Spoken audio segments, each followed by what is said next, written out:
Hi, here are the steps of the Romanian deadlift. This is a great exercise for the glutes and hamstrings as well as core and back stability. We're going to come into our stance hip width apart, and this is a hip hinging exercise. So we're rotating about the hips and relatively little movement in the knee. There's going to be a back bend in the knee. We want to stand hip width apart, ribs stacked right over the hips.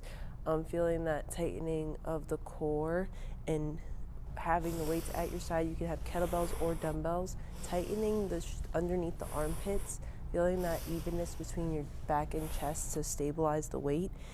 Inhaling down, exhaling up. Knees are staying over the ankles. You're going to stretch your butt out back and to the side as far as you can,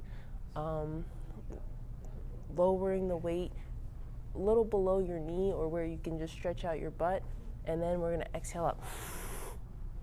Keeping that neutral spine, inhaling down, exhale up.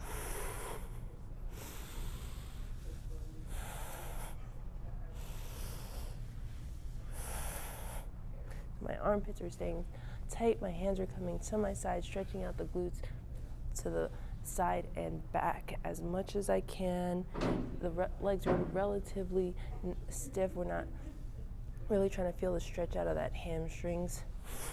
Back up. Rooting into the ground with your feet.